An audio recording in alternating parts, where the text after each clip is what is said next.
وَهَذَا كِتَابٌ أَنزَلْنَاهُ مُبَارَكٌ فَاتَّبِعُوهُ وَاتَّقُوا لَعَلَّكُمْ تُرْحَمُونَ نحمده ونصلي ونسلم على رسوله الكريم وأشهد أن لا إله إلا الله وحده لا شريك له وأشهد أن محمدا عبده ورسوله أما بعد۔ تمام تعریفیں اللہ رب العزت کے لیے ہیں کہ جس نے اس کائنات کو عدم سے وجود بخشا، اور ہر قسم کی رحمت اور درود محمد صلی اللہ علیہ وسلم کی ذات گرامی پر ہو کہ جن کے بسبب انسان نے انسانیت کو سیکھا ہے۔ آج ہم انشاءاللہ تعالی آیت نمبر جس سے آج ہم نے شروع کرنا ہے وہ آیت نمبر 65 ہے۔ اللہ سے دعا ہے کہ اللہ تعالی ہمیں سننے، سمجھنے اور عمل کرنے کی توفیق عطا فرمائے۔ یاد رکھ لیں سورۃ البقرہ کو، جس کو ہم نے شروع کیا ہوا ہے۔ اس سورۃ البقرہ کے شروع میں اللہ تعالیٰ نے الف لام میم حروف مقطعات سے آغاز فرمایا، اور حروف مقطعات کے آغاز فرمانے کے بعد اللہ تعالیٰ نے سب سے پہلے یہ بتایا کہ یہ کتاب جس میں یہ سب کچھ بیان ہو رہا ہے، یہ کتاب لا ریب ہے، متقین کے لیے ہدایت ہے۔ اور متقین وہ لوگ ہیں جن کے اندر 4 صفتیں پائی جاتی ہیں: اللہ پہ، غیب پہ ایمان لاتے ہیں، نماز قائم کرتے ہیں، اللہ کے دیے ہوئے رزق سے خرچ کرتے ہیں، اللہ کے نبی صلی اللہ علیہ وسلم پہ جو کچھ نازل ہوا ہے اس کو مانتے ہیں، آخرت پہ یقین رکھتے ہیں۔ یہ متقی لوگ ہیں۔ پھر اس کے بعد اس کے مقابل کے کافر لوگوں کا بتایا کہ وہ کبھی ایمان نہیں لائیں گے جن کے دلوں پہ مہر لگ چکی ہے، ان کے سننے اور دیکھنے پہ جو ہے وہ پردہ ہے۔ اللہ نے ان کے لیے بہت بڑا عذاب تیار کر رکھا ہے۔ اس کے علاوہ کچھ وہ لوگ ہیں جو ظاہر کہتے ہیں کہ ہم مسلمان ہوئے، لیکن وہ مسلمان یا مومن نہیں ہیں۔ یہ منافق دوسروں کو دھوکہ دینے کی کوشش کرتے ہیں، یا یہ یہودی دوسروں کو دھوکہ دینے کی کوشش کرتے ہیں، لیکن اللہ تعالیٰ کو کوئی دھوکہ نہیں دے سکتا ہے۔ یہ انتہائی پریشان ہیں، یا کچھ فائدہ ہوتا ہے تو چل پڑتے ہیں، فائدہ نہیں ہوتا ہے تو رک جاتے ہیں۔ اللہ تعالیٰ چاہے تو سب کچھ کر سکتا ہے، اللہ تعالیٰ چاہے تو انہیں ختم کر سکتا ہے۔ پھر اللہ تعالیٰ نے اپنا پیغام شروع کیا اور فرمایا: یا ایھا الناس اعبدوا ربکم الذی خلقکم۔ سورۃ البقرہ کے شروع میں اللہ تعالیٰ نے اپنا پیغام جو ہے وہ شروع کیا اور فرمایا، اللہ تعالیٰ نے یا ایھا الناس اعبدوا ربکم الذی خلقکم والذین من قبلکم لعلکم تتقون۔ یہاں سے پیغام شروع ہوتا ہے، جس رب نے تمہیں پیدا کیا ہے، تم سے پہلے لوگوں کو پیدا کیا، اسی کی عبادت کرو۔ زمین و آسمان اسی نے بنایا، شک ہے تو اس طرح کی کوئی صورت بنا کے دکھا دو، نہیں کر سکتے ہو تم اس طرح کر کے تو جہنم کا ایندھن مت بنو۔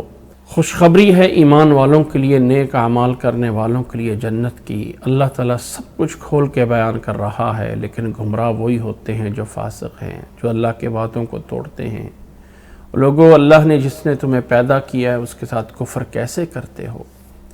پھر اللہ تعالیٰ نے آدم علیہ السلام کا واقعہ تفصیل کے ساتھ بیان فرمایا کہ اللہ تعالیٰ نے فرشتوں سے آدم علیہ السلام کے خلیفہ بننے کی بات کی، علم کی وجہ سے فرشتوں پہ فضیلت ہوئی۔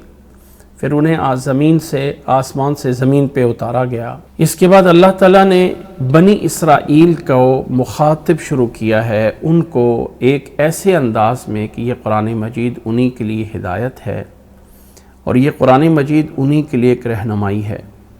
تو اللہ تعالیٰ نے فرمایا: یا بنی اسرائیل اذکروا نعمتی التی انعمت علیکم۔ اے بنی اسرائیل کو لوگو، اس نعمت کو یاد کرو جو تمہارے اوپر ہے، جو تمہارے پہ کی گئی ہے۔ وعدوں کو پورا کرو اور مجھ سے ڈرو۔ یہ بنی اسرائیل پہ اللہ تعالیٰ نے انعامات جو ہیں وہ کروائے ہیں۔ یاد رکھیں کہ اللہ تعالیٰ نے یہ جو بنی اسرائیل کی بارے میں تذکرہ فرمایا ہے، اس تذکرے کو ہم اس آیت میں، ان آیات میں، سورۃ بقرہ کی ان آیات میں جو ہے وہ 3 حصوں میں تقسیم کر سکتے ہیں۔ پہلا حصہ نرم ہے، دوسرے حصے میں تھوڑی سی شدت ہے، اور تیسرے حصے میں سختی ہے۔ پہلا حصہ یہ ہے کہ اللہ تعالیٰ انعام گنواتا ہے۔ اے بنی اسرائیل کو لوگو، یاد کرو جب فرعون سے تمہیں کیسے نجات دی گئی، جو تمہارے بچوں کو قتل کرتا تھا اس سے تمہیں نجات دی گئی۔ پھر فرمایا کہ تم نے بیچڑے کو معبود بنایا، اللہ تعالیٰ نے تمہاری توبہ قبول کی اور تمہیں معاف فرما دیا۔ تمہیں تورات عطا فرمائی جس میں فرقان اور ہر طرح کی ہدایت تھی۔ یہ نعمتوں کی بابت ہوتی ہے۔ اللہ تعالیٰ کو تم نے دیکھنے کا مطالبہ کیا، اللہ تعالیٰ نے سب کو موت دے کے دوبارہ زندہ کر دیا، یہ بھی اللہ کا انعام تھا۔ اللہ تعالیٰ نے تمہارے اوپر من اور سلوہ اتارا، اللہ تعالیٰ نے تمہارے اوپر من اور سلوہ اتارا، اور اللہ تعالیٰ نے تمہارے لیے پانی کے 12 چشمے جاری کر دیے۔ اب یہ جو 12 چشمے کی بات ہے، یہاں پہ جب بات ہوتی ہے بیان، تو اللہ تعالیٰ نے فرمایا وَإِذِ اسْتَسْقَىٰ مُوسَىٰ لِقَوْمِهِ فَقُلْ نَضْرِبْ بِعَصَاكَ الْحَجَرَ فَانْفَجَرَتْ مِنْهُ 12 عَيْنًا قَدْ عَلِمَ كُلُّ أُنَاسٍ مَشْرَبَهُمْ كُلُوا وَاشْرَبُوا مِن رِّزْقِ اللَّهِ وَلَا تَعْثَوْا فِي الْأَرْضِ مُفْسِدِينَ۔ اللہ تعالیٰ نے جب یہ انعام فرمایا ہے تو اس کے بعد بنی اسرائیل نے کہا کہ ہمیں تو ہے زمین کے جو ہے وہ چیزیں چاہیے، اس کے جو ہے سبزیاں چاہیے، یہ چاہیے، وہ چاہیے۔ اللہ تعالیٰ نے اس کا جواب دینے کے بعد اگلی یہ آیت ہوتی ہے کہ ان الذین آمنوا والذین ہادوا والنصارى والصابئین من آمن باللہ والیوم الآخر وعمل صالحا فلہم اجرہم عند ربہم ولا خوف علیہم ولا هم يحزنون۔ اس کے بعد اب اگلی آیت جو ہم نے گزشتہ کلاس میں پڑھی ہے، اللہ تعالیٰ نے فرمایا یاد کرو جب تمہارے اوپر ہم نے کوہ طور کو بلند کیا، تم سے وعدہ لیا کہ پختہ سے اس کو پکڑ لو، عمل کرو تاکہ تم متقی بن جاؤ۔ اس کے بعد بھی پھر گئے فَلَوْلَا فَضْلُ اللَّهِ عَلَيْكُمْ وَرَحْمَتُهُ لَكُنْتُمْ مِنَ الْخَاسِرِينَ۔ اللہ کا فضل اور اللہ کی رحمت تمہارے اوپر نہ ہوتی تو تم بہت بڑے خسارے میں پڑ جاتے۔ اب یہاں کے بعد آگے جو چیزیں چلتی ہیں، آیات جو چلتی ہیں 65 سے، یہ وہ حصہ آپ کہہ سکتے ہیں کہ جس میں اسلوب بدل جاتا ہے۔ پہلے اسلوب یہ تھا کہ اللہ نے تمہارے لیے یہ کیا، یہ کیا، یہ کیا، یہ کیا، یہ کیا، یہ کیا، وہ اسلوب جو ہے وہ بدل گیا۔ اب آگے جب کہ یہاں آ کے جو اسلوب شروع ہو رہا ہے، اللہ تعالیٰ پیچھے انعام گنوا رہا تھا، اب ان کے وہ برے اعمال، ان کے اوپر جو انہوں نے بری حرکتیں کی، ان کو اللہ تعالیٰ بیان فرماتا ہے کہ تم وہ قوم ہو جو اس طرح کے برے اعمال کرتی رہی ہے۔ یعنی پہلے انعامات ذکر کیے، پھر ان کے برے اعمال کا تذکرہ کیا، اور اس کے بعد آگے چل کے اللہ تعالیٰ ان کے بارے میں وعید ذکر کرتا ہے، سخت قسم کی وعید، جس میں یہ واقعات بھی دوبارہ رپیٹ ہوں گے تھوڑے سے، لیکن اسلوب بدل جائے گا۔ آیت نمبر 65 سے وَلَقَدْ عَلِمْتُمُ الَّذِينَ اعْتَدَوْا مِنْكُمْ فِي السَّبْتِ، اس آیت سے آ کے اسلوب بدل جاتا ہے، اور یہاں سے اللہ تعالیٰ بنی اسرائیل کے انعامات کے علاوہ اللہ تعالیٰ ان کے وہ نقائص، وہ خامیاں، وہ برائیاں بیان کر رہا ہے، اور مخاطب کیا جا رہا ہے ان لوگوں کو جو اللہ کے نبی صلی اللہ علیہ وسلم کے دور میں ہیں، یا اللہ کے نبی صلی اللہ علیہ وسلم کے بعد قیامت تک آنے والے لوگ ہیں۔ ان کو مخاطب کیا جا رہا ہے کہ تمہاری یہ برائیاں تھیں۔ اب یہاں پر یہ بتانا مقصد ہے کہ قرآن مجید جو اللہ تعالیٰ کی ہدایت کی کتاب ہے، یہ ہدایت تو تمام جہانوں کے لیے ہے، قیامت تک کے انسانوں کے لیے ہے۔ تو اللہ تعالیٰ نے جو بنی اسرائیل کی برائیاں بیان کی ہیں، وہ اس لیے کی ہیں کہ اے وہ لوگوں جو اس قرآن مجید کو سن رہے ہو، یہ سمجھ لو کہ یہ ان کی برائیاں بیان کی جا رہی ہیں ایک عبرت بنا کر، تاکہ بعد والے لوگ اس کو نصیحت سمجھیں۔ تو یہاں سے آیت نمبر 65 سے سورۃ بقرہ سے اب تھوڑا سا اسلوب بدل جاتا ہے، اور اسلوب میں انعام یہ تھا، اب یہ ہوتا ہے کہ تم نے یہ کیا، تم نے یہ کیا، تم نے یہ کیا، تم نے یہ کیا، اور آخر میں آگے چل کے اسی پہلے سپارے کے آخر میں پھر ان کی وہ وعیدیں شروع ہو جائیں گی۔ تم ہو جو یہ کہتے ہو، اللہ کی لعنت ہے تمہارے اوپر، تو وعید شروع ہو جائے گی۔ اب یہاں پر اللہ تعالیٰ نے جب ان کی برائیاں گنوائی ہیں تو اس میں پہلی آیت ہے جو آج ہم پڑھ رہے ہیں، تو اللہ تعالیٰ نے فرمایا ہے وَلَقَدْ عَلِمْتُمُ الَّذِينَ اعْتَدَوْا مِنْكُمْ فِي السَّبْتِ فَقُلْنَا لَهُمْ كُونُوا قِرَدَةً خَاسِئِينَ۔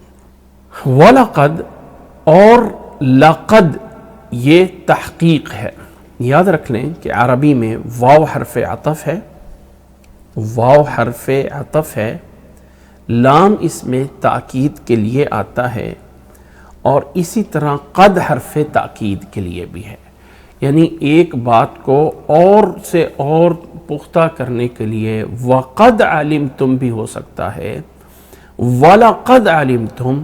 عربی کے ایک محاورہ میں بار بار بیان کیا کرتا ہوں کہ کثرت المبانی تدل علی زیادت المعانی، جب الفاظ زیادہ ہو جاتے ہیں تو معنی میں بھی اضافہ ہو جاتا ہے، تو قد کے ساتھ لام ایڈ ہو گیا جس سے یہ معنی اور ایڈ ہو گیا کہ البتہ تحقیق۔ ہم اپنے اردو لینگویج میں البتہ تحقیق کہہ کے پکارتے ہیں، البتہ تحقیق یہ ہے، البتہ تحقیق یہ ہے، تو اللہ تعالیٰ نے یہاں پہ فرمایا وَلَقَدْ اور البتہ تحقیق، یعنی یہ صرف اور صرف لقد کا معنی ہے۔ وا حرف عطف ہے، اور اس واو کو واو استئنافیہ بھی کہا جاتا ہے کہ یہاں سے ایک نیا کلام یا نئی چیز شروع ہو رہی ہے، تو اللہ نے فرمایا وَلَقَدْ عَلِمْتُمْ، وَلَقَدْ عَلِمْتُمْ اور البتہ تحقیق تم نے جان لیا ہے، یا تم جانتے ہو پہلے سے، یا تمہارے علم میں ہے یہ بات۔ اللہ تعالیٰ یہ الفاظ بیان کر کے جہاں بنی اسرائیل کو بتا رہا ہے یا ان کی برائیاں بیان ہو رہا ہے، ساتھ ساتھ یہ قرآن مجید کا معجزہ بھی ہو رہا ہے، اس لیے کہ نبی صلی اللہ علیہ وسلم امی ہیں، آپ صلی اللہ علیہ وسلم کا کوئی استاد نہیں ہے، اور جب اللہ کے نبی صلی اللہ علیہ وسلم یہود کو کہہ رہے ہیں وَلَقَدْ عَلِمْتُمْ، تم جانتے ہو، تو اللہ کے نبی کو کس نے بتایا؟ اللہ نے۔ تو اللہ کے نبی صلی اللہ علیہ وسلم کو بتانے والی جو اللہ کی ذات ہے، اس اللہ نے علم دیا ہے نبی صلی اللہ علیہ وسلم کو اس بات کا کہ تم بھی یہ بات جانتے ہو۔ تو قرآن مجید کی صداقت اور نبی صلی اللہ علیہ وسلم کی صداقت کی دلائل میں سے یہود کے سامنے ایک یہ بھی دلیل تھی کہ یہ واقعے کا انہیں کیسے پتہ چلا؟ یہ نہ تو انہوں نے کوئی کتاب پڑھی ہے، نہ ان کے کوئی استاد ہیں، تو یہ کس نے بتایا ہے؟ اللہ نے۔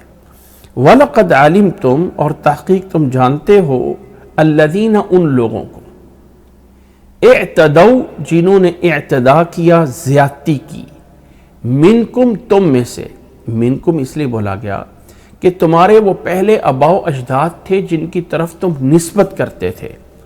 اعتدوا منکم فی میں السبت ہفتے کے دن کو کہا جاتا ہے، السبت جو یہ ایام ہیں، دن ہیں ہفتے کے، جو ہفتہ اتوار، سوموار، منگل، بدھ، جمعرات، جمعہ، عربی میں یوم السبت، احد، اثنین، ثلاثاء، اربعاء، خمیس، جمعہ، اور یہ السبت پہلا ہے۔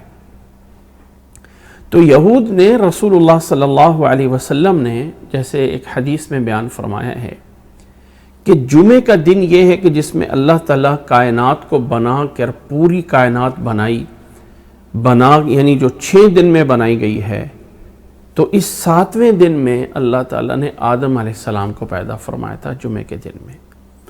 تو جمعہ ایک عید بنائی گئی، یہود اس سے متاخر ہوئے اور انہوں نے اپنے لیے ہفتے کا اختیار کیا، ہفتے والا دن کو۔ تو اللہ تعالیٰ نے ہفتے والے دن جو یہود کے لیے تھا اس کو خالص عبادت کے لیے قرار دیا گیا تھا۔ اس دن میں کوئی کاروبار کرنا، کوئی تجارت کرنا، کوئی کام کرنا منع تھا، یہ اللہ کا ہمارے اوپر بہت بڑا فضل ہے کہ اللہ تعالیٰ نے ہمیں جمعے والے دن بھی کہا ہے فَإِذَا قَضَيْتُمُ الصَّلَاةَ فَانْتَشِرُوا فِي الْأَرْضِ وَابْتَغُوا مِنْ فَضْلِ اللَّهِ۔ اللہ تعالیٰ نے فرمایا کہ جمعے والے دن نماز کے لیے اذا نودی للصلاۃ من یوم الجمعہ سب کچھ چھوڑ دو، نماز لازم ہے، لیکن جب نماز پوری ہو جائے فرمایا فَإِذَا قَضَيْتُمُ الصَّلَاةَ فَانْتَشِرُوا فِي الْأَرْضِ، جاؤ زمین میں جا کے گھومو اور اپنا رزق کماؤ۔ یعنی جمعے کی نماز کی پابندی کرائی اور باقی چھٹی دے دی۔ لیکن یہودیوں کو پورا دن چھٹی نہیں تھی، پورا دن اللہ کی عبادت کرنی ہے، پورا دن کوئی کاروبار کوئی ڈیوٹی کچھ نہیں کرنی ہے۔ تو اس قوم نے اس ہفتے میں زیادتی کی، تو اللہ تعالیٰ نے فرمایا فَقُلْنَا لَهُمْ، ہم نے انہیں کہا، یعنی ان کے بارے میں حکم دیا، اور کیا تھا؟ کونوا قردۃ خاسئین، کونوا قردۃ، کونو کا معنی ہو جاؤ، جیسے ہوتا ہے نا کن فیکون، ہو جا، اور یہ اللہ تعالیٰ کا امر تکوینی ہے، یعنی کون کا امر، کن فیکون والا حکم، ہو جا بس ہو گیا۔ اللہ تعالیٰ نے انہیں کہا ہو جاؤ، قردۃ، قردۃ بندر، خاسئین ذلیل۔ آیت کا معنی یہ بنے گا وَلَقَدْ عَلِمْتُمُ الَّذِينَ اعْتَدَوْا مِنْكُمْ فِي السَّبْتِ فَقُلْنَا لَهُمْ كُونُوا قِرَدَةً خَاسِئِينَ، البتہ تحقیق تم جانتے ہو ان لوگوں کو جنہوں نے زیادتی کی، منکم تم میں سے، فی السبت ہفتے کے دن میں، فَقُلْنَا لَهُمْ پس ہم نے انہیں کہا، فَقُلْنَا لَهُمْ پس ہم نے انہیں کہا، کونو ہو جاؤ، قردۃ خاسئین، ایسے بندر بن جاؤ جو ذلیل اور خوار ہوں گے۔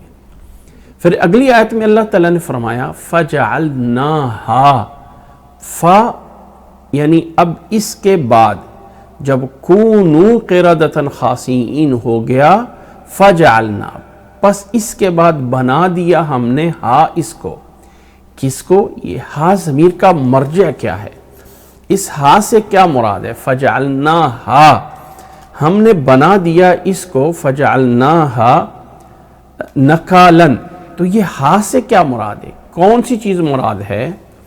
بہت سے مفسرین نے مختلف رائے دی ہیں کہ فَجَعَلْنَاهَا یعنی یہ یوم السبت ہے، یا ایک رائے دی گئی کہ وَلَقَدْ عَلِمْتُمُ الَّذِينَ، تم پیچھے یعنی ان لوگوں کو جانتے ہو، وہ لوگ جو تھے نا وہ جماعت تھی، وہ ایک گروہ تھا، تو اللہ تعالیٰ اس ہا ضمیر کا لوٹایا جا رہا ہے پیچھے الذین اعتدوا سے، جو وہ جماعت، وہ قوم، وہ امت جنہوں نے ہفتے میں زیادتی کی تھی، وہ لفظ امت اور لفظ جماعت مؤنث ہے، تو فجعلناہا اس ضمیر کو اس کی طرف لوٹایا جا رہا ہے۔ تیسرا معنی یہ ہے کہ یہ ضمیر کا مرجع جو ہے وہ کونہم قردۃ، یعنی ان کا مسخ ہونا بندروں میں، یہ جو ورب اور فعل تھا بندروں میں منسوخ یعنی مسخ ہو جانا، شکل تبدیل ہو جانا، اس کو ہم نے بنا دیا ہے۔ فجعلناہا، ہا ضمیر سے مراد یعنی ان کا بندر بننا، ان کا قردۃن ہونا، اس کو ہم نے بنا دیا ہے نکالن، عبرت لما بین یدیہا وما خلفہا، ہم نے اس کو جو ہے وہ عبرت بنا دیا ان لوگوں کے لیے جو ان کے سامنے ہیں، ان کے پیچھے ہیں، یعنی جو لوگ اس دور میں ہیں، جو لوگ اس دور کے بعد میں آئے، ان سب کے لیے ہم نے نکالن بنا دیا، عبرت بنا دیا۔ ہم نے عبرت یعنی عذاب بنا دیا، عذاب نکالن کا معنی عذاب بھی ہے، بنا دیا، لما بین یدیہا وما خلفہا، یعنی یا اس کو عبرت بنا دیا، وموعظۃ للمتقین، اور نصیحت بنا دی ان لوگوں کے لیے جو متقین کے لوگ ہیں، جو متقین ہیں ان لوگوں کے لیے ہم نے اس کو جو ہے وہ نصیحت بنا دیا، یعنی ان کی اس بندر بن کے جو ان کو یہ سزا دی گئی تھی، اس کو ہم نے عبرت بنا دیا اس دور کے لوگوں کے لیے، اور قیامت تک کے لوگوں کے لیے، یعنی ان کے بعد کے لیے، اور نصیحت بنا دیا متقین کے لیے۔ اب یہاں پر یہ واقعہ اللہ تعالیٰ نے قرآن مجید میں اور جگہوں پر بھی ذکر کیا ہے۔ سورۃ اعراف میں تفصیلاً آئے گا، اس بستی کی جگہ آئے گی کہ وہ دریا کے پاس رہتے تھے۔ وَاسْأَلْهُمْ عَنِ الْقَرْيَةِ الَّتِي كَانَتْ حَاضِرَةَ الْبَحْرِ، وہاں اس بحر کا ذکر آئے گا، وہاں اس سمندر، اس کشتی یعنی اس دریا کے بارے میں بات کی جائے گی۔ یہاں پر صرف اور صرف اشارہ ہے، تو ہم اشارے میں ہی رہتے ہیں، اور اشارے میں تنبیہاً تھوڑا سا بتا دیتے ہیں کہ ان کی زیادتی یہ تھی کہ ہفتے والے دن ان سے جاب کرنا انہیں منع تھا۔ ہفتے والے دن جاب کرنا، ڈیوٹی کرنا، کام کرنا منع تھا، صرف اللہ کی عبادت کر سکتے ہیں۔ لیکن دنیا کی محبت اور لالچ میں وہ ایک بستی ایسی جگہ پہ آباد تھی جہاں پانی چلتا تھا، دریا تھا، اور اس بستی والوں کا بڑا روزگار یہ تھا کہ وہاں سے وہ مچھلیاں نکال کے جو ہے وہ بیچتے تھے، اور اللہ تعالیٰ نے انہیں آزمایا۔ ہفتے والے دن منع ہے، تو ہفتے والے دن جو ہے وہ زیادہ سے زیادہ جو ہے وہ مچھلیاں آتی تھیں، لیکن شکار کرنے کی اجازت نہیں تھی، تو بڑی حسرت ہوتی۔ باقی دنوں میں جو ہے وہ آتی نہیں تھی، تو وہ کہتے حالانکہ یہ اللہ کی آزمائش تھی، اگر اس پہ صبر کرتے تو اللہ انہیں جو ہے وہ باقی دنوں میں بھی دے دیتا، لیکن اللہ کی آزمائش پہ پورا نہ اترے، تو انہوں نے ایک ہیلہ سازی کی، ایک ہیلہ اور بہانہ بنایا۔ ہیلہ سازی انہوں نے یہ کی کہ بہت بڑے بڑے دریا کے قریب جو ہے وہ حوض اور گڑھے سے بنا دیے کہ وہ پانی کے اوپر تیر کے آ رہی ہوتی تھی۔ پانی کے اوپر سے جب تیر کے آ رہی ہوتی تھی تو وہ یعنی انہوں گڑھے بنا دیے کہ پانی کے نالے ایک طرف نکلتے ہیں، اور وہ مچھلیاں بڑی سے زیادہ جمع ہو کر جو ہے وہ سائیڈ پہ جو گڑھے سے بنائے ہوئے تھے، جو بڑے حوض سے یا بڑے ٹب سے بنائے ہوتے تھے، ان میں وہ گرتی رہتی ہیں، جمع ہو جاتی ہیں، تو ہفتے کے اگلے دن جا کے ان کو وہاں سے اٹھا لیتے ہیں۔ گویا کہ نوٹ کریں یہاں پہ ایک بات، انہوں نے ڈائریکٹ اللہ کی نافرمانی نہیں کی ہے، ایک ہیلہ سازی کی ہے، ایک ہیلہ سازی کہ، اور کچھ روایات میں آتا ہے کہ وہ رسیاں باندھ دیتے تھے، گویا کہ کنڈیاں لگا دیتے تھے، گویا کہ جال بچھا دیتے تھے ہفتے والے دن، اور جا کے نکالتے تھے اتوار والے دن، یعنی سیچرڈے کو وہ صرف اور صرف ہیلے سے انہوں نے مچھلیوں کو روکا، جبکہ وہ نکالتے اتوار والے دن تھے۔ تو اللہ تعالیٰ نے ان کے اس ہیلے کو بھی اللہ نے اپنی نافرمانی قرار دیا۔ تو یہاں پر ایک سبق دینا مقصد ہے متقین کے لیے کہ لوگوں، اللہ کے کاموں میں ہیلہ سازی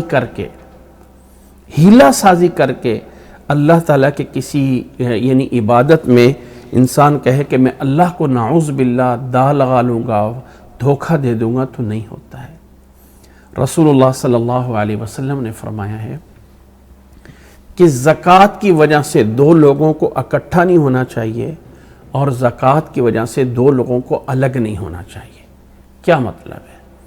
مطلب یہ ہے کہ گویا کہ مثال کے طور پہ میں اور آپ، ہمارے جانور اکٹھے ہیں، اور اکٹھے جانور ہیں، عدد زیادہ ہے، کوانٹٹی زیادہ ہے، زکوٰۃ ہوتی ہے۔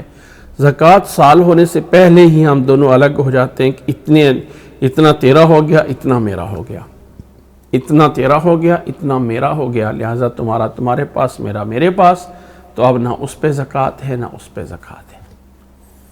ایسا کرنا جائز نہیں ہے۔ اسی طرح اگر کسی عورت کے پاس زیور ہے 7 تولے کے قریب جس پہ زکوٰۃ ہوتی ہے، تو وہ کیا کرے، سال ہونے سے پہلے آدھا زیور اٹھا کے بیٹی کو دے دے کہ یہ میں نے تجھے دے دیا، اب یہ تیرا ہو گیا ہے، اور باقی آدھا میرا ہے۔ اب نہ ہی وہ اس پہ نصاب پورا ہے نہ اس پہ پورا ہے۔ اگلا سال پورا ہونے سے پہلے جو ہے وہ بیٹی واپس اٹھا کے ماں کو دے دیتی ہے کہ میں نے آپ کو جو ہے وہ ہبہ کر دیا ہے، یہ آپ کا ہو گیا ہے، یہ فلاں ہو گیا ہے۔ یعنی نہ سال اس کے پاس پورا ہوا، نہ سال اس کے پاس پورا ہوا، نہ نصاب ادھر پورا ہوا، نہ نصاب ادھر پورا ہوا۔ یم ہیلہ سازی اگر کوئی انسان کر کے یہ سمجھ لے کہ میں اللہ کے حکم سے بچ جاؤں گا، تو یہ جائز نہیں ہے۔ اگر کوئی انسان ہیلہ سازی کر کے اللہ تعالیٰ کے حکم سے بچنا چاہتا ہے تو وہ نہیں بچ سکتا ہے۔ تو ان آیات میں اللہ تعالیٰ نے یہ بتانا چاہا ہے کہ وَلَقَدْ عَلِمْتُمُ الَّذِينَ اعْتَدَوْا مِنْكُمْ فِي السَّبْتِ فَقُلْنَا لَهُمْ كُونُوا قِرَدَةً خَاسِئِينَ۔ اے نبی صلی اللہ علیہ وسلم، آپ ان کو بتا دیجئے کہ آپ ان لوگوں کو جانتے ہو جنہوں نے ہفتے والے دن جو ہے وہ زیادتی کی، ہفتے والے دن میں فَقُلْنَا لَهُمْ، تو ہم نے انہیں کہا كُونُوا قِرَدَةً خَاسِئِينَ، تم ہو جاؤ بندر ذلیل اور خار ہونے والے۔ اور یہ کونو، یہ امر کونی ہے، امر تکوینی ہے، اور پھر اللہ تعالیٰ نے ان کا بندر بننا اس کو عبرت کا ذریعہ بنا دیا اور متقین کے لیے نصیحت بنا دی کہ کبھی بھی ہیلہ سازی کر کے اللہ کے حکم کو نہیں بدلنا چاہیے۔ اور ساتھ ساتھ یہ ان لوگوں کو تنبیہ ہے جن کو مخاطب کیا گیا کہ اے یہودیو، جب تم بھی جانتے ہو کہ یہ تمہارے لوگوں نے کیا ہے تو اب تم آ جاؤ، یہ تمہارے لیے نصیحت ہے، باز آ جاؤ، مان لو اللہ کو اور اللہ کے رسول صلی اللہ علیہ وسلم کو۔ تو یہ واقعے کی طرف اشارہ ہے۔ باقی واقعات تفصیلاً ہمیں سورۃ اعراف میں وہاں جا کے بیان ہونا ہے۔ اب وہ لوگ جو بندر بنائے گئے تھے، کیا آج کل جو نسل پائی جاتی ہے بندروں کی انہی کی میں سے ہے؟ نہیں۔ حضرت عبداللہ بن عباس رضی اللہ تعالیٰ عنہ سے روایت ہے، فرماتے ہیں کہ اللہ تعالیٰ نے ان کو بندر بنایا اور وہ 3 دن کے بعد سارے کے سارے وہ بستی والے، وہ اس جگہ والے سارے کے سارے بندر 3 دن کے بعد مر گئے تھے، ہلاک ہو گئے تھے۔ اللہ نے ان کی شکلیں بدل دی تھیں۔ انہوں نے بظاہر اللہ کے حکم کو بدلنا چاہا کہ اللہ تعالیٰ کے حکم میں رد و بدل کریں، اللہ نے ان کی شکلیں بدل دی، تو 3 دن کے بعد وہ فوت ہو گئے تھے، ختم ہو گئے تھے۔ یہ جو بندر کی نسل چلتی ہوئی آ رہی ہے، یہ پہلے سے چل رہی۔ اب یہاں پر حکمت کیا ہے کہ اللہ نے ان کو بندر کیوں بنایا؟ جانوروں میں سے جو انسان کے قریب ترین کوئی جانور ہے شکل صورت میں، مشابہت میں، جسامت میں، تو وہ بندر ہے۔ تو اللہ نے ان کی شکلیں بگاڑ دی، رہے گویا کہ انسان اور انسانوں سے بندر بن گئے۔ تو بندر وہ مخلوق ہے جو انسان کے قریب ترین خلقت میں ہے۔ تو اللہ تعالیٰ نے ان کو ایسا بنا دیا اور عبرت بنا دی تھی متقین کے لیے۔ اب اس میں اللہ نے انعام نہیں ذکر کیا، نوٹ کریں میرے اس بات کو۔ میں نے کہا تھا نا آیت نمبر 65 کے بعد اللہ تعالیٰ اب ان کے نقائص بیان کہ تمہاری برائیاں کیا تھیں ان کو بیان کرنا شروع کرا۔ پیچھے انعام تھے، اللہ کا فضل، اللہ تعالیٰ نے یہ انعام دیا، یہاں سے آ کے آیات کا اسلوب بدلتا ہے اور اللہ ان کی برائیاں بیان کرتا ہے۔ باقی یہ واقعات تفصیلاً انشاءاللہ تعالیٰ سورۃ اعراف میں آئے گا۔ اس کے بعد اگلی آیات شروع ہوتی ہیں، ذرا ان آیات پہ غور کیجئے۔ اللہ تعالیٰ نے فرمایا وَإِذْ قَالَ مُوسَى لِقَوْمِهِ إِنَّ اللَّهَ يَأْمُرُكُمْ أَن تَذْبَحُوا بَقَرَةً قَالُوا أَتَتَّخِذُنَا هُزُوًا قَالَ أَعُوذُ بِاللَّهِ أَنْ أَكُونَ مِنَ الْجَاهِلِينَ قَالُوا ادْعُ لَنَا رَبَّكَ يُبَيِّن لَنَا مَا هِيَ قَالَ إِنَّهُ يَقُولُ إِنَّهَا بَقَرَةٌ لا فارض ولا بكر عوان بين ذلك فافعلوا ما تؤمرون قالوا ادع لنا ربك يبين لنا ما لونها قال إنه يقول إنها بقرة صفراء فاقع لونها تسر الناظرين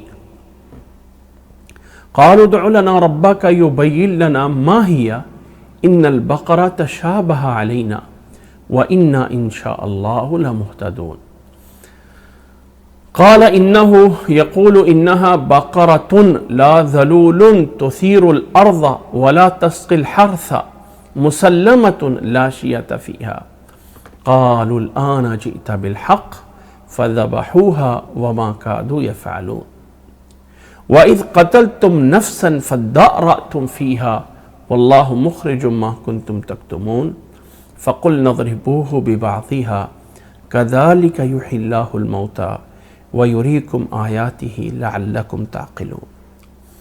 یہ ہے وہ سارا واقعہ قرآن مجید میں جو واقعہ بقر کے نام سے معروف ہے، جو قصہ بقر کے نام سے جو ہے وہ معروف ہے، کہ یہ جو ہے وہ قصہ ہے، گائے کا واقعہ ہے، اور یوں سمجھ لیں کہ اکثر یہی کہا جاتا ہے کہ سورۃ البقرہ کا نام جو سورۃ البقرہ ہے وہ اس واقعے کی بنیاد پہ ہے۔ اب لوگوں کو یاد ہوگا کہ سورۃ بقرہ کے شروع میں نے جب سورۃ بقرہ کے نام پہ بحث کی تھی تو وہاں پہ کچھ رائے بتائی تھی کہ اکثر اور جمہور کی رائے یہی ہے کہ سورۃ بقرہ کا نام جو بقرہ رکھا گیا ہے وہ اس واقعے کی بنیاد پہ رکھا گیا ہے کہ اس سورت میں ایک بقرہ کا واقعہ آیا ہے، اور بقرہ کہتے ہیں عربی میں گائے کو، یہ جو گائے کا جانور ہے، کو جو ہے، اس کو بقرہ کہتے ہیں، کہ اس بقرہ کی وجہ سے اللہ تعالیٰ نے سورت کا نام سورۃ بقرہ رکھا ہے۔ لیکن واللہ عالم یہ واقعہ اتنا بڑا تو ہے نہیں ہے کہ سورت کا نام اس سے رکھا جائے، اور ہو بھی سکتا ہے، اللہ تعالیٰ جو چاہے کر سکتا ہے۔ وہاں پر میں نے ایک اور بات بھی کی تھی، اگر آپ لوگوں کو یاد ہوگا، کہ میں نے کہا تھا عربی میں لفظ با قاف را، با قاف را، بقر جو ہے یہ لفظ اس معنی میں بھی آتا ہے کہ بہت بڑا کچھ جمع کرنے والا۔ تاریخ میں ایک شخصیت ہے جس کو امام جعفر الباقر کہا جاتا ہے، الباقر۔ باقر کو باقر اس لیے کہا گیا کہ جس کا معنی ہے الجامع، بہت کچھ جمع کرنے والے، بہت بڑا علم جمع کرنے والے، کیا یہ لقب ہوتا ہے کہ یہ باقر ہے، امام باقر۔ اور یہ عربی میں لفظ بقر سے نکلا ہوا ہے۔ جب اس سورت کا نام سورت البقرہ ہے تو اللہ عالم اس لیے کہ نبی صلی اللہ علیہ وسلم کی حدیث میں تو وضاحت نہیں ہے نا کہ سورت بقرہ کا نام اس بقرہ کے قصے کی وجہ سے رکھا گیا ہے، ایسا تو نہیں ہے، نہ ہی اللہ تعالیٰ نے بیان فرمایا ہے۔ تو ہو سکتا ہے کہ بقرہ بمعنی جامعہ، کہ ایسی صورت جو اپنے اندر بہت کچھ جمع کرنے والی ہے، اور یہ صورت بقرہ قرآن مجید کی وہ واحد صورت ہے کہ جس صورت کے اندر اللہ تعالیٰ نے 1000 قسم کے احکامات جمع کیے ہیں۔ اس صورت میں جتنے احکامات صورت بقرہ میں ہیں اتنا پورے قرآن مجید میں اس طرح کی کسی ایک صورت میں نہیں ہے۔ حلال حرام اس میں اللہ نے بیان کیا، طلاق نکاح کے مسائل اللہ نے اس میں بیان کیے، پاکی نپاکی کے مسائل اللہ نے اس نے بیان کیے، اور اسی طرح حج عمرے کے مسائل اللہ تعالیٰ نے اس میں بیان کیے، سود اور بیع اور خرید و فروخت کے احکامات اللہ تعالیٰ نے اس صورت میں بیان فرمائے، جہاد اللہ کے راستے میں نکلنا اس کے احکامات اللہ نے اس صورت میں بیان فرمائے، نماز قائم کرنا، اس کی جزئیات، قبلے کی تحویل ہونا اللہ نے اس صورت میں بیان فرمایا۔ اسی طرح بنی اسرائیل، اسی طرح خلق آدم، یہ تمام چیزیں سورۃ بقرہ میں جامع ہیں۔ پورے قرآن مجید کے مضامین اس بنیاد پہ بھی سورت کا نام سورۃ بقرہ ہو سکتا ہے، واللہ عالم یہ بھی رائے موجود ہے، نہ یہ ہے کہ اس واقعے کی وجہ سے۔ اب یہ واقعہ کیا ہے؟ پہلے واقعہ سن لیجئے اور پھر ہم آیات پہ پڑھیں گے۔ قرآن مجید نے جو واقعہ بیان فرمایا ہے وہ یہ ہے کہ موسیٰ علیہ السلام نے کہا کہ گائے کو ذبح کرو، اللہ تعالیٰ تمہیں حکم دیتا ہے۔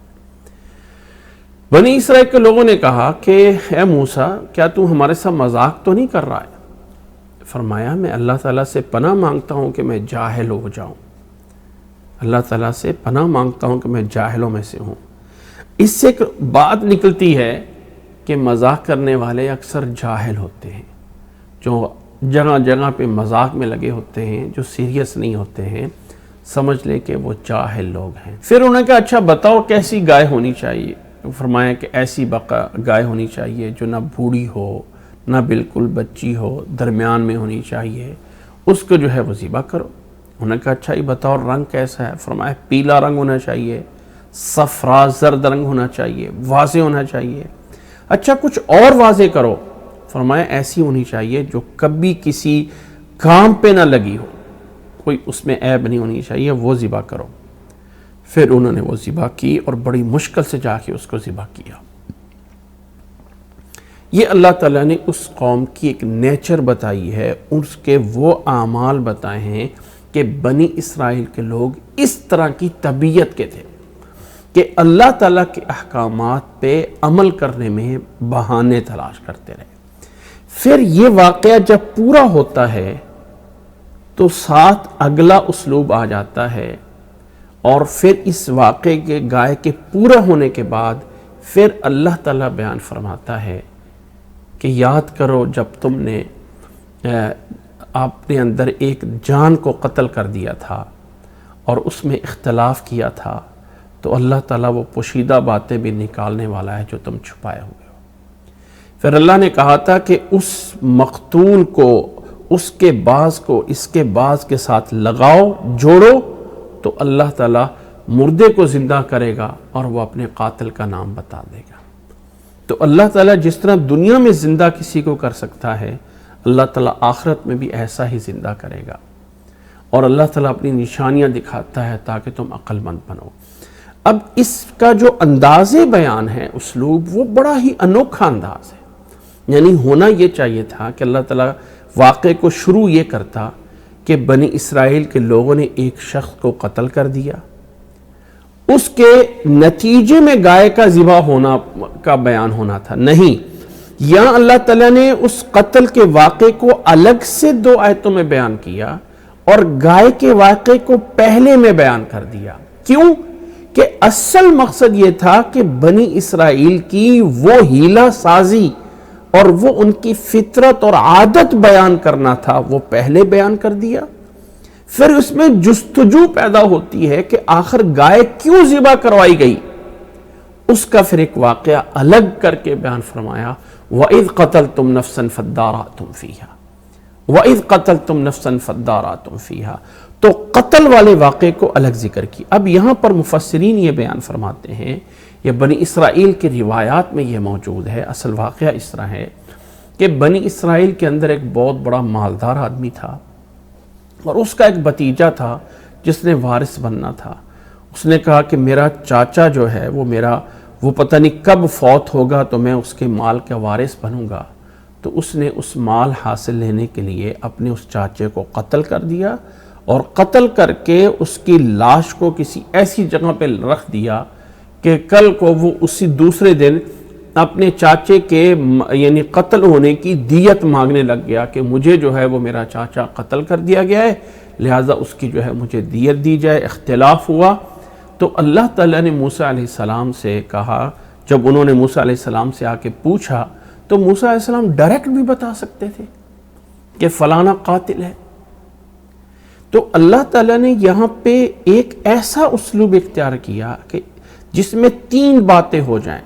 موسیٰ علیہ السلام کی صداقت بجائے اپنی زبان سے وہ فوت ہونے والا زندہ ہو کے بتا دے کہ میرا قاتل یہ ہے، تو تصدیق اور بڑی ہو جائے گی، نمبر 1۔ نمبر 2، اللہ تعالیٰ نے یہ بات بھی بتانا چاہا کہ جو آج مردے کو زندہ کر سکتا ہے وہ قیامت والے دن بھی زندہ کر سکتا ہے۔ اور نمبر 3، آخر گائے ہی کیوں چنی گئی؟ اچھا، یہ عجیب بات ہے کہ بنی اسرائیل کے واقعات میں جانوروں میں اگر کوئی جانور ہے تو گائے ہے، معبود بنایا تو بیشرے کو معبود بنایا۔ وہ گائے کا سامری نے جو بیشرا بنایا تھا، اور وہاں پر میں نے یہ بتایا تھا کہ یہ سامری جو ہے وہ اصل میں ان جادوگروں میں سے تھا جو موسیٰ علیہ السلام پہ ایمان لائے تھے۔ اس کو پتا تھا جادو کیسے کر، جو رسیاں پھینک کے سانپ بنا سکتے ہیں وہ سونے کی گائے بنا کے آواز کیوں نہیں نکلوا سکتا؟ لوگوں کی آنکھوں پہ جو ہے جادو کرنا ہے نا، اللہ تعالیٰ نے کہا نا آگے چل کے آئے گا کہ سحروا اعین الناس، لوگوں کی آنکھوں پہ جادو کر دیا تھا کہ وہ رسیاں پھینکتے ہیں تو سانپ بن رہے ہیں۔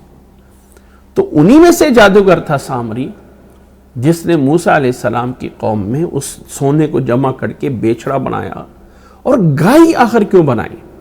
سامری، یہ پیچھے سامر وہ بائبلیوں سے آیا ہوا ہے جس میں گائے کو ایک دیوتا اور گائے کا سمجھا جاتا تھا، تو جب اس نے معبود بنایا تو گائے کا بنایا۔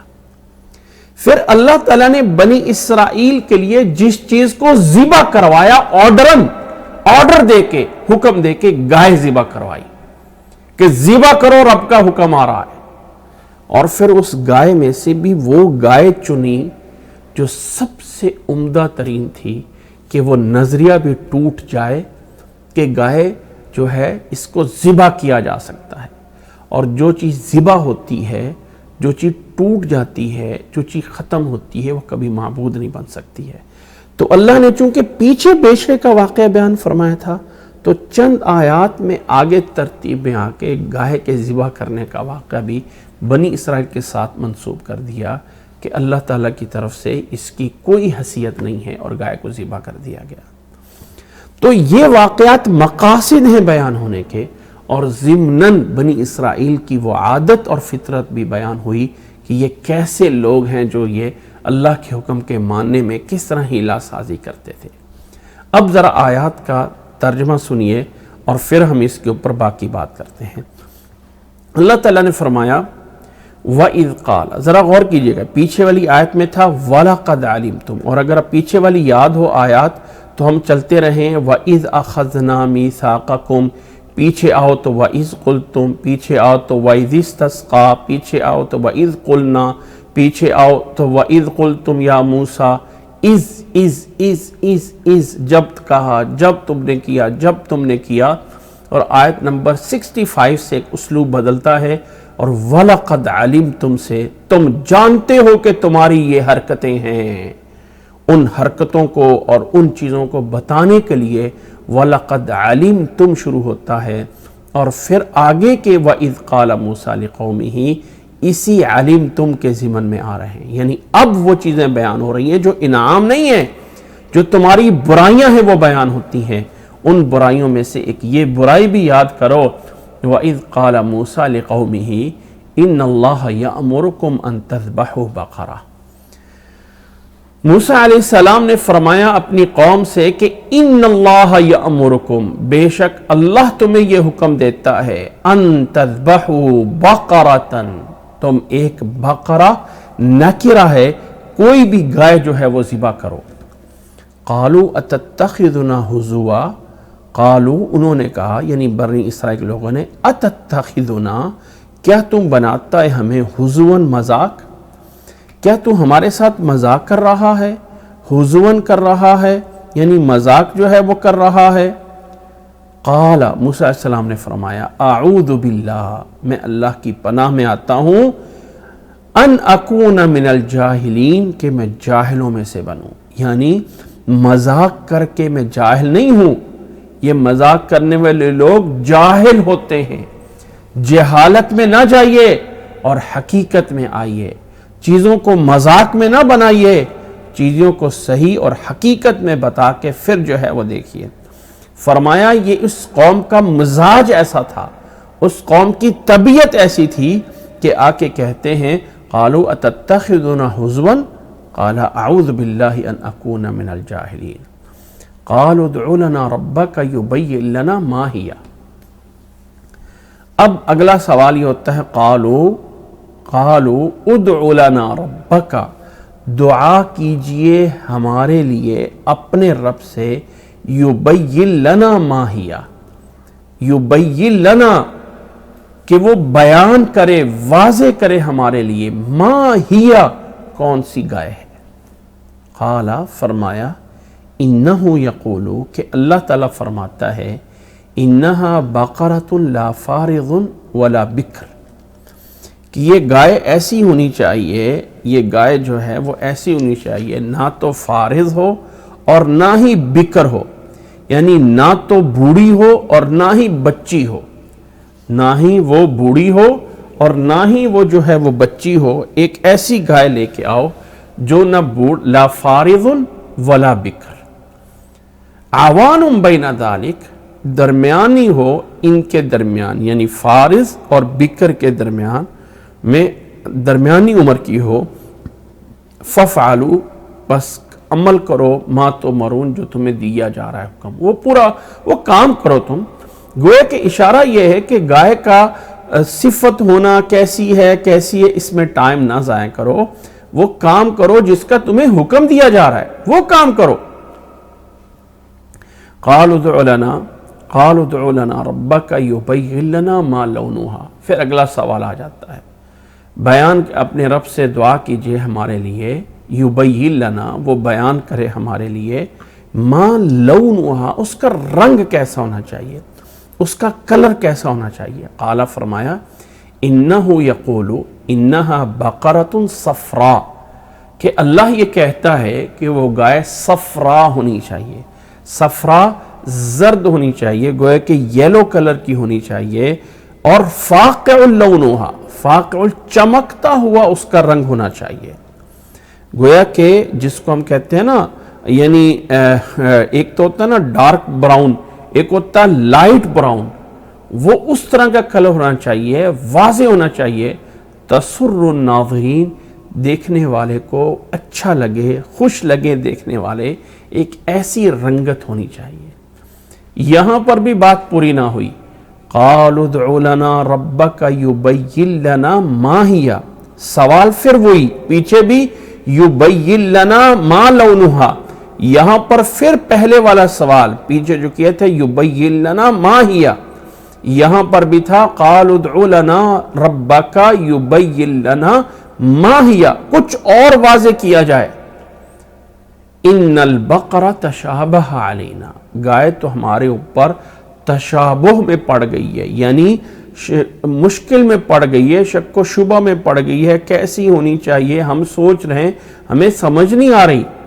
وَإِنَّا إِنشَاءَ اللَّهُ لَمُهْتَدُونَ، وَإِنَّا اور بے شک انشاءاللہ اللہ نے چاہا تو لَمُهْتَدُونَ یعنی اس تک پہنچ جائیں گے، گائے تک ہم پہنچ جائیں گے۔ یہاں مہتدون کا معنی ہدایت والا ہونا نہیں، بلکہ گائے کو حاصل کر لینا یا گائے تک پہنچ جانا ہے۔ قال فرمایا موسیٰ علیہ السلام نے انہو یقول انہا بقرۃ لا ذلول تثیر الارض ولا تسقی الحرث، کہ گائے ایسی ہونی چاہیے، انہا بقرۃ لا ذلول، ایسی جو ہے وہ کمزور یا ایسی جو ہے وہ کم حیثیت کی، ذلول کہتے ہیں عاجز کو، ناقص کو، کم کو، ایسی ناقص نہیں ہونی چاہیے کہ تثیر الارض جو زمین میں ہل چلاتی ہو، زمین کو پھاڑتی ہو، ایسی گائے نہیں ہونی چاہیے۔ ولا تسقی الحرث، اور نہ ایسی گائے ہونی چاہیے جو کہ حرث کہتے ہیں زمین، کھیتی والی زمین کو، اس کو پانی پلانے کے لیے کنویں کے اوپر جانور کو لگایا جاتا ہے کہ وہ گھومتا رہے، پانی کھینچ کے نکالتا رہے، تو وہ والا کام بھی اس سے نہ لیا گیا ہو۔ مسلمۃ لا شیعۃ فیہا، ایسی صحیح سالم مسلم ہو کہ اس میں کسی طرح کا کوئی عیب نہ ہو، کسی طرح کی کوئی بڑھاپے کے آثار نہ ہو، کوئی عیب نہ ہو۔ قالوا الآن جئت بالحق، کہنے لگے کہ اب تو نے حق بات بیان کی ہے۔ فذبحوها، پس انہوں نے اسے ذبح کیا۔ وما کادوا یفعلون، حالانکہ حالت یہ تھی، قریب تھا کہ وہ اس کو جو ہے وہ نہ کرتے۔ وما کادوا یعنی کرنے والے نہیں تھے، لیکن کر دیا انہوں نے۔ اچھا، اب یہ گائے کا واقعہ بیان ہوا نا، اگلی آیت دیکھیے، وَإِذْ قَتَلْتُمْ نَفْسًا فَادَّارَأْتُمْ فِيهَا، قرآن مجید کا اسلوب یہ ہے کہ وہ قتل والی بات آگے آ کے بیان کر رہا ہے، اور یاد کرو، جیسے پیچھے کہا تھا نا وَإِذْ قَالَ مُوسَىٰ لِقَوْمِهِ، قرآن مجید اس گائے والے واقعے کو الگ الگ کر کے بیان کرتا ہے۔ اگلی آیت میں وَإِذْ قَتَلْتُمْ نَفْسًا، یاد کرو جب تم میں سے کسی ایک نے کسی ایک جان کو قتل کر دیا تھا، فَادَّارَأْتُمْ فِيهَا، پس تم نے اس میں پہچان کرنے میں اختلاف کیا، یعنی قاتل کے تلاش کرنے میں اختلاف ہوا۔ واللہ مخرج ما کنتم تکتمون، اور اللہ تعالیٰ اس کو نکالنے والا ہے جو کچھ بھی تم ظاہر پوشیدہ کرتے ہو۔ فقلنا، پس ہم نے کہا تھا، اللہ تعالیٰ جمع کا صیغہ استعمال کرتا ہے جب اللہ تعالیٰ اپنی طرف سے کوئی بڑی بات کرنا ہے۔ ہم نے کہا تھا اضربوہ ببعضھا، اب یہاں پر اضربوہ کی ضمیر وہ نفس کی طرف ہے، اور ببعضھا کی ضمیر اس والے واقعے کو جوڑ رہی ہے پیچھے والے گائے کے واقعے کے ساتھ، کہ اس ضمیر کا مرجع ببعضھا کا مرجع وہ پیچھے والے واقعہ میں جو بقر آ رہی ہے وہ ہے. بس ہم نے کہا تھا اس مقتول کے باز کو اس گائے کے باز کے ساتھ لگاؤ. پھر یہاں پر آگے کلام کے اندر ایک حذف ہے کہ اس کے بعد اللہ نے پھر بتا دیا تھا کہ قاتل کون ہے. اللہ تعالیٰ نے واضح کر دیا تھا. اور وہ کیسے ہوا تھا کہ مقتول زندہ ہو کے اس نے بول دیا تھا کہ میرا قاتل جو ہے وہ میرا اپنا بھتیجا ہے. یہ اللہ تعالیٰ نے واضح کر دیا تھا. تو جس طرح کر کے اللہ نے اس کو جو ہے وہ زندہ کر کے اس نے اپنے قاتل کا اپنے بتا دیا تھا، اسی طرح کذالک یحیی اللہ الموتیٰ، اسی طرح اللہ تعالیٰ مردوں کو زندہ کرتا ہے. قیامت والے دن اللہ تعالیٰ زندہ کرے گا. یا یہ معنی ہے کہ اللہ تعالیٰ نہ ہونے والی چیزوں کو پیدا کرتا ہے. اللہ تعالیٰ جو ہے یعنی عدم سے وجود دیتا ہے. تم کچھ نہیں تھے، پھر اللہ نے تمہیں وجود دیا. یا ایک بنجر زمینوں کو اللہ تعالیٰ آباد کر دیتا ہے. اس کے لیے بھی اللہ تعالیٰ نے ارض المیتہ، ایک مردہ اور یعنی بنجر زمین کی طرف اللہ تعالیٰ نے بارش برسائی اور اس کو زندہ کر دیا. تو یحیی اللہ الموتیٰ میں زندگی دیتا ہے مردے لوگوں کو قیامت کے دن میں، یا دنیا کے اندر جو چیزیں ختم ہوتی ہیں ان کو وجود دیتا ہے، یا جو چیزیں یعنی بنجر ہو چکی ہیں اللہ تعالیٰ ان کو بھی آباد کرتا ہے. کذالک یحیی اللہ الموتیٰ، جیسے اللہ نے اس مردے کو زندہ کیا اور اس نے اپنے قاتل کا بتا دیا، اسی طرح اللہ تعالیٰ ایک یحیی الموتیٰ، یحیی مضارع کا صیغہ ہے جس کے اندر دو معنی ہوتے ہیں، حال بھی اور مستقبل بھی. حال موجودہ دور بھی اور مستقبل بھی. اللہ تعالیٰ مردے کو زندہ کرتا ہے موجودہ وقت میں. کیسے کرتا ہے کہ اللہ جو ہے وہ جو چیزیں ختم ہو جاتی ہیں اللہ تعالیٰ ان کو دوبارہ وجود دیتا ہے، بنجر زمین کو آباد کر دیتا ہے. کذالک یحیی اللہ الموتیٰ. اور پھر اللہ نے فرمایا وَيُرِيكُمْ آیَاتِهِ لَعَلَّكُمْ تَعْقِلُونَ، اور اللہ تعالیٰ تمہیں نشانیاں دکھاتا ہے لَعَلَّكُمْ تَعْقِلُونَ، تاکہ تم بھی عقل کرو اور سمجھو، تاکہ تمہارے اندر بھی عقل آ جائے اور تمہارے اندر بھی جو ہے وہ سمجھ آ جائے. یہاں پر اس واقعے میں کچھ باتیں ہیں جو ہم نے سن لی ہیں اور کچھ باتیں ہیں جو ہمیں سمجھنے والی ہیں. قرآن مجید نے اس واقعے کا ایک ایسا انوکھا انداز بیان دیا ہے کہ ہم تو صرف لفظی ترجمہ جان رہے ہیں، مفہوم سمجھ رہے ہیں، لیکن اگر بلاغت کے پوائنٹ آف ویو سے دیکھیں نا تو اللہ تعالیٰ نے اس میں انوکھی سی چیزیں بیان کی. نمبر 1، گائے والے واقعے کو پہلے اور گائے کا ذبح کرنے کا جو سبب بنا تھا اس چیز کو بعد میں بیان کیا. کیونکہ اگر یہ چیزیں اکٹھی بیان ہو جاتی، قتل ہونے کا ذکر پہلے ہو جاتا اور گائے کا ذبح کرنے والا بعد میں ہوتا واقعہ یعنی اس انداز بیان میں، تو وہ چیز جو بنی اسرائیل کی فطرت بیان کرنا ہے وہ مقصود نہ پورا ہوتا. تو اللہ تعالیٰ پہلے گائے کا واقعہ بیان کیا تاکہ پہلے بنی اسرائیل کی اس عادت کو واضح کیا جائے کہ اے بنی اسرائیل کے لوگوں یہ ہو تم یہ حرکت کرنے والے. اس حرکت کو واضح کیا.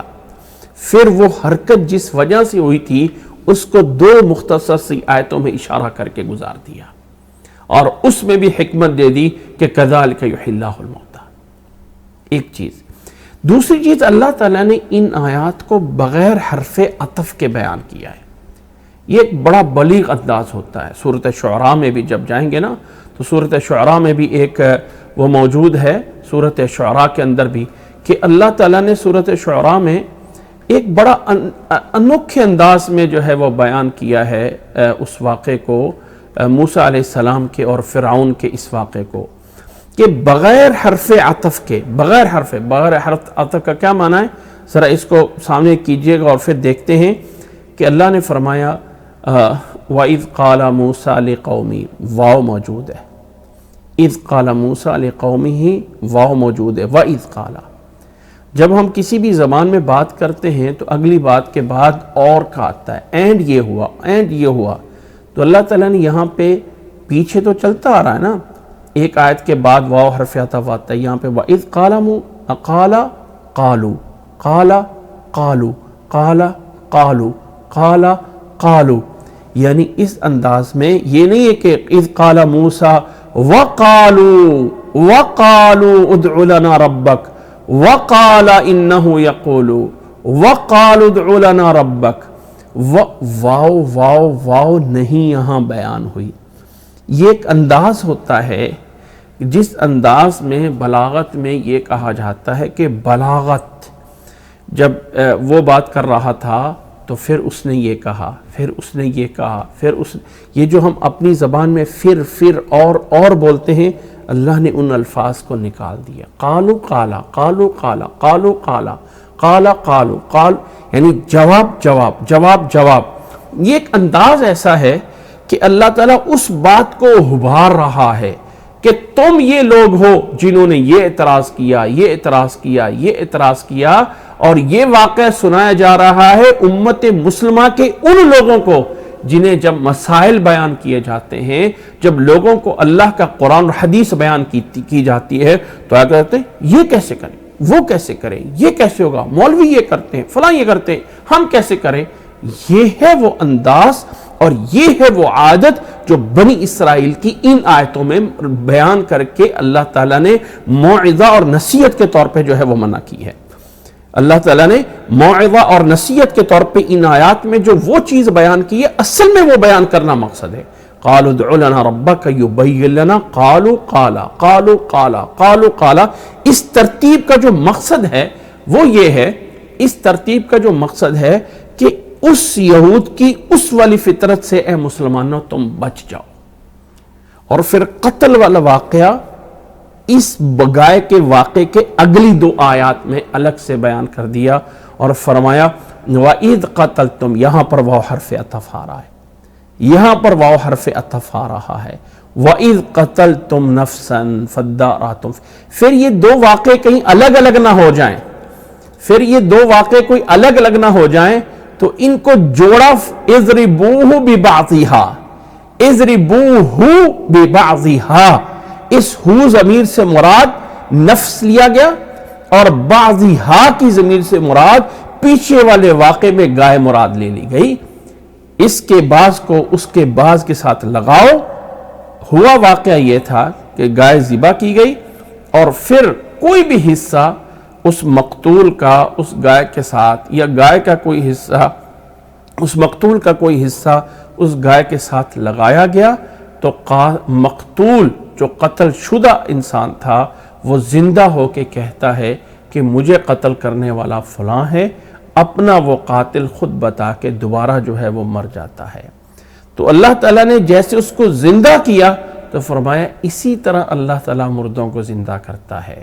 وَيُرِيكُمْ آيَاتِهِ لَعَلَّكُمْ تَعْقِلُونَ، اور اللہ تعالیٰ تمہیں اپنی نشانیاں دکھاتا ہے تاکہ تم عقل کرو، عقل والے بن جاؤ. ویسے میں ایک بات پوچھنا چاہتا ہوں کہ عقل کو عقل کیوں کہا جاتا ہے؟ انسان کی عقل کو عقل کیوں کہا جاتا ہے؟ یاد رکھ لیں کہ یہ جو عقل ہے یہ عربی کے 3 الفاظ سے نکلا ہوا لفظ ہے. عربی کے 3 الفاظ سے نکلا ہوا ہے، عین، قاف اور لام. عین، قاف اور لام. یہ جو عین، قاف اور لام ہیں، یہ اگر یہ آپ لوگوں کو پتا ہو کہ عربوں کے سروں کے اوپر ہے کہ وہ کالی سی رسی رکھتے ہیں وہ اپنا رومال باندھنے کے لیے، تو عربی میں اس کو بھی عقال کہا جاتا ہے. اور وہ جو اونٹ ہوتا تھا جس کو عرب چرایا کرتے تھے، تو اس اونٹ کی جو رسی یعنی جب اس کو باندھا جاتا تھا تو اونٹ کو باندھنے کا جو طریقہ ہے نا، وہ یہ نہیں کہ اس کے گلے میں رسی باندھو اور وہاں کسی چیز کے ساتھ باندھ دو. تو ایسا کرو گے تو اونٹ جو ہے اس کو توڑا دیتا ہے، وہ گردن کو یوں کھینچے گا کہ رسی ٹوٹ جائے گی، یا اس کے جو ہے اس کا گلا جو ہے وہ گھٹ جائے گا. اونٹ کو جو ہے وہ یعنی جو باندھنے کا طریقہ ہوتا ہے، جو اس کا گھٹنا ہوتا ہے نا، گھٹنا اس کے اوپر ایک رسی سی باندھ دی جاتی ہے. تو وہ جو گھٹنے کے اوپر رسی باندھی جاتی ہے اس کے اوپر، اس کو جو ہے وہ عقال کہا جاتا ہے۔ تو اس اونٹ کو بھاگنے سے روکنے کے لیے، اس اونٹ کو گم ہونے سے روکنے کے لیے جو اس کے لیے تالا یا لاک بنایا گیا تھا، وہ رسی جو ہے اس کو کہا جاتا ہے عقال۔ اور وہ پہلے دور میں وہ رسی سے اونٹ باندھتے تھے، پھر اسی رسی کو گول دائرے میں بنا کے سر پہ رکھ لیتے تھے، اور اسی سے رسم چلتی ہوئی آج آگے وہ والا سیاہ رنگ کا عقال آ گیا جو اپنے سروں کے اوپر رکھتے ہیں۔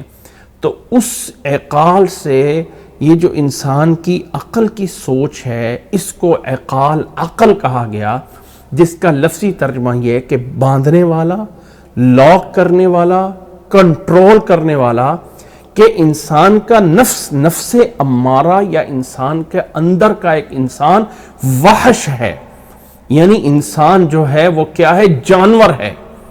انسان جانور ہے جیسے دوسرے جانور ہیں، اور یہ انسان وحشی جانور ہے۔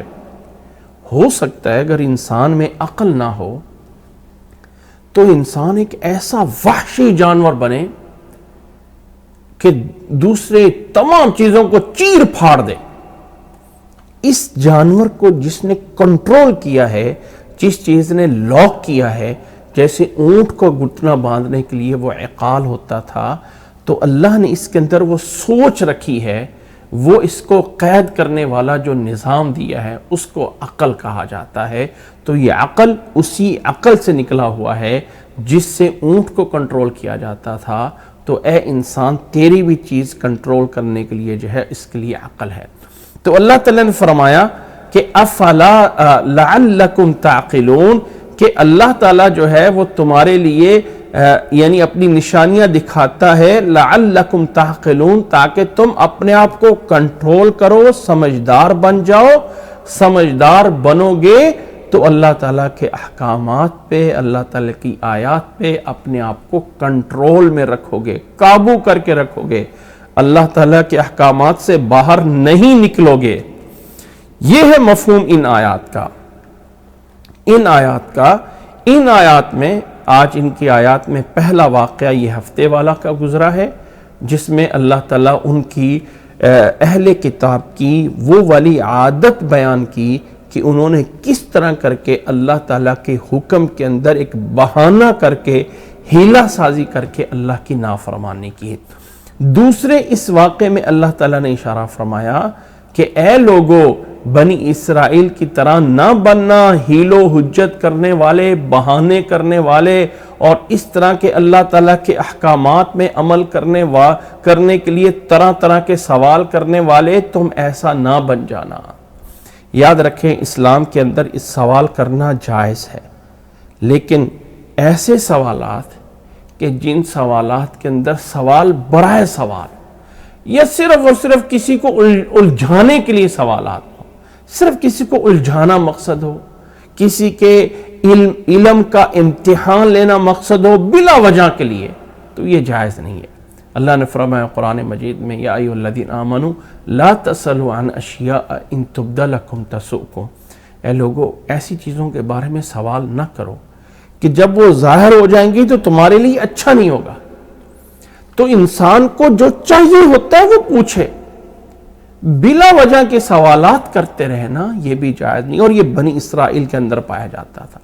تو اس عادت کو اللہ تعالیٰ نے ان آیات میں روکا ہے، اور پھر آگے قتل کا واقعہ جو ہے اس کا بیان کیا کہ اللہ تعالیٰ عالم الغیب ہے، جو چاہے کر سکتا ہے۔ اللہ تعالیٰ مردے کو چاہے تو دوبارہ زندہ کر سکتا ہے۔ یہ ہے آج کی ان آیات میں چند باتیں جو اللہ تعالیٰ نے ہمیں سمجھائی ہیں۔ اللہ سے دعا ہے کہ اللہ مجھے اور آپ کو قرآن مجید سننا، قرآن مجید پڑھنا، قرآن مجید سمجھنا، سمجھ کر اس پہ عمل کرنا، اور قرآن مجید کو آگے لوگوں تک پہنچانا، ان تمام چیزوں میں اللہ مجھے اور آپ کو صحیح معنی میں عمل کرنے کی توفیق عطا فرمائے۔ وآخر دعوانا ان الحمد للہ رب العالمین۔